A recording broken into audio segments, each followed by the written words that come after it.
Good morning, guys. It's an early Sunday morning, 10 minutes before 8. Masarap mag-drive ng Sunday morning, lalo pagka ganitong maaga. Kaunti pa lang ang tao.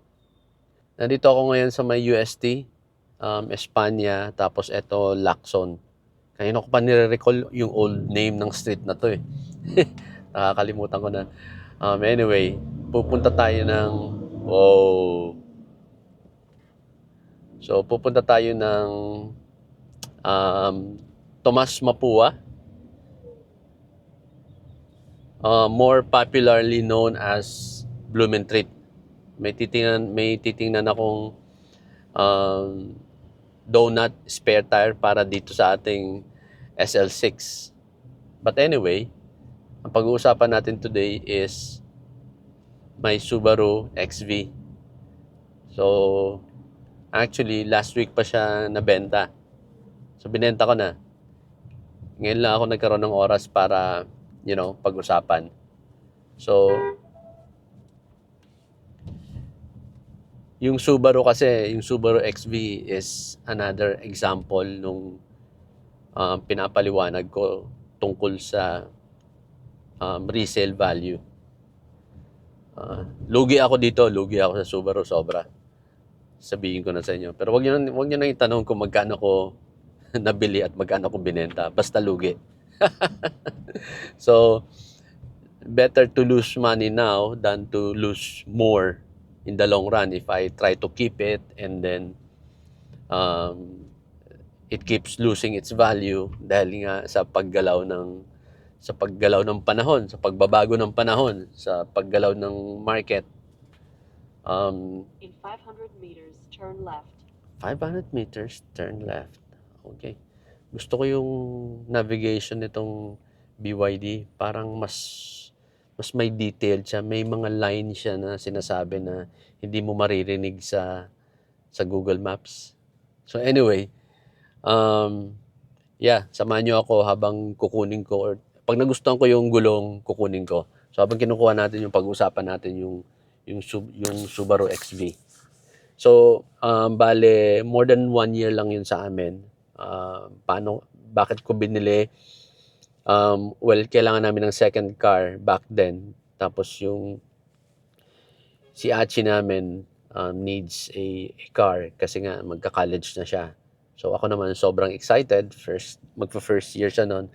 And nagkitingin-tingin ako. So naka Ford Everest ako ng 4x4. Tapos nung nakita ko yung Subaru, parang sige na nga, alam ko yung Subaru. This is one of those cars na gusto ko rin magkaroon. So para siyang naging extension ng midlife crisis ko. Kung napanood nyo yung yung pamamaalam natin doon kay Doug, doon sa Ford Everest. So sabi ko, di ba, binili ko yun dahil gusto ko. Tapos eto naman, yung Subaru binili ko rin dahil gusto ko rin. And yung Subaru, alam mo na, pag mga old school, isa yan sa mga sought after na mga kotse. Kasi nga, it's all-wheel drive and it has that image of, good performance. So sabi ko, gusto ko matry. And nung nakita ni Achi yung color niya, alam mo na, wala pa naman siya alam sa car. Basta nakita lang yung color, sabi niya, gusto ko to, daddy, ito na kunin natin. So, sige, syempre. Excited eh. Okay, yung Subaru, meron din siyang pangalan. Yung daughter ko, ang nagpangalan, ng tawag sa kanya si Powder. Kasi yung color niya, parang powder blue daw. Anyway, andito na tayo sa titingnan kong gulong. Mamaya na natin pag-usapan, i-continue yung kwentuhan natin. Sorry, I don't. So ayun, nakuha na natin yung gulong no. So continue tayo sa kwentuhan natin about the Subaru. Yeah, in fairness, maganda, masarap ang suspension, maneuverability like I said. I think ang pinakang complaint ko lang or pinakang hindi ko gusto sa kanya yung performance ng CVT niya. Talagang nakakadismaya. Lalo pat pagka ganung sanay ako sa Ford Everest na pag tinapakan mo, sisibat talaga. Ito namang SL6, pag tinapakan mo, hindi sisibat lilipad Yun lang, I think yun lang ang pinakang complaint ko sa kanya. And masyado siyang maselan sa oil. Right? Sobrang maselan. Kailangan religiously every 6 months magpalit ka, and you should use exactly the right oil recommendation, which is tama naman actually kahit anong sasakyan.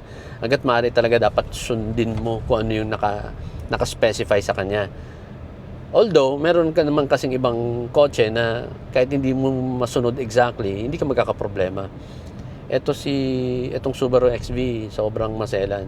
So anyway, tip ko lang, Motul 5W30 ang ginagamit ko dito. Ay, not dito, dun sa Subaru. So Motul 5W30, and religiously 5-6 months regardless kung anong tinakbo mo, regardless sa kung ilang kilometers na tinakbo mo, kailangan mo talaga magpalit. So nandito na tayo ngayon sa Binondo, hindi pa ako dumiretso sa bahay. Kasi malapit lang naman sa yung paborito naming restaurant dito sa Chinatown.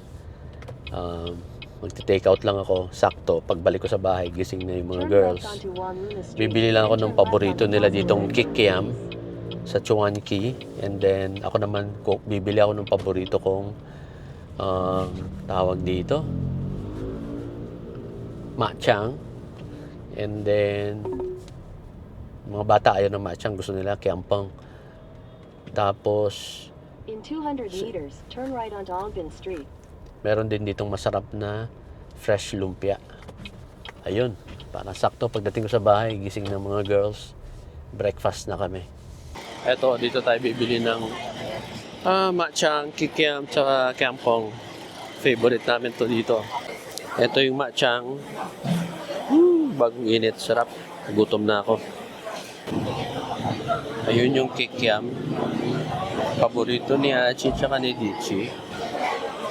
And then, andun yung kiampong. Ito na yung kiampong. And then yung kikiam. Andun yung kikiam, ini-slice pa. Okay. Ito na yung kikiam. May kasama sauce. Saka chara. Tatlong kiampong, isang matcha, tapos terraces. Okay, thank you.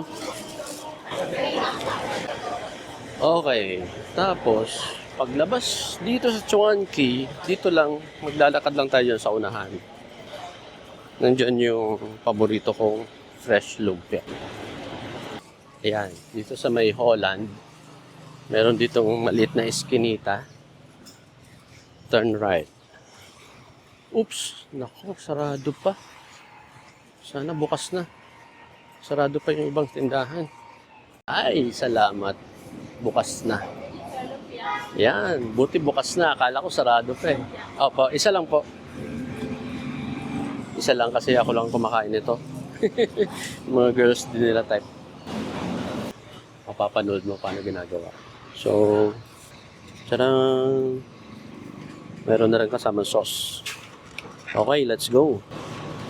Okay, balik na ulit tayo dito sa may kanto, sa may Chuan Key, balik na sa car.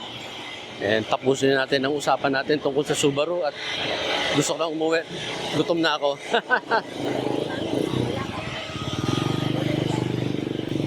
Yan. Okay, bakit ko sinabing lugi ako rito and bakit ko kinoconnect dun sa sinasabi ko yung topic natin about resale value? Simpleng Google lang. Why did Subaru Philippines drop prices? Puntaan na lang natin itong isang website, Car Guide PH. May article sila dito. Last month, Motor Image, Subaru's distributor across 9 ASEAN countries, including the Philippines, sounded the alarm bells as its parent company, Tianchong International, issued a profit warning citing problems with its automotive business. TCIL faced a very difficult January to June 2024. So yung first half ng 2024 with profits dropping 85%, target due to the underperformance of automotive division which faced disappointing car sales, blah blah blah blah blah blah. So basically, nag-drop sila ng prices Kasi mababa ang sales. And alam nyo na yan kung bakit. Di ba? Nagpasukan na nga kasi itong mga mas mura na mas magaganda. Di ba? So, anong nangyari? Anong connection dun sa Subaru ko? 1 year ago, so binili ko yung Subaru mga bandang June, July kasi nga bago mag first year sa college si Achi. So, after just 6 months, nangyari na yung change, naapektuhan na yung market performance ni Subaru. So, by June, nag-announce sila, by then, 1 year na sa akin yung Subaru.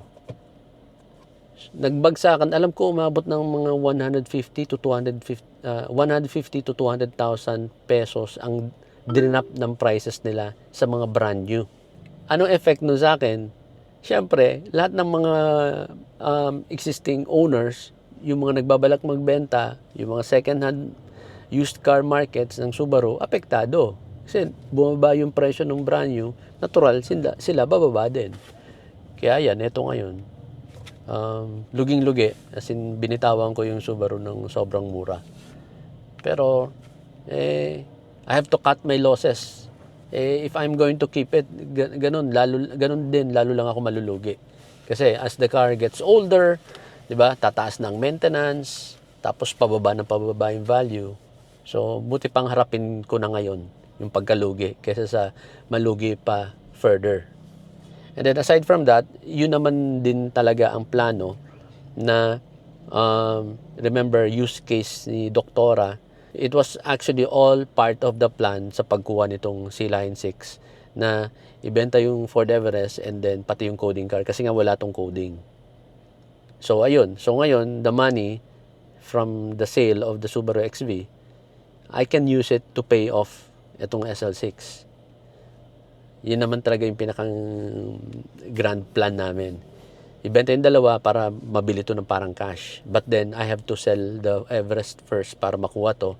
Kasi hindi kami pwedeng walang sasakyan. Kasi di ba matagal pa yung processing ng pag-release. So, ngayon, pwede ko na i-pay off to. Pero hindi ko muna gagawin.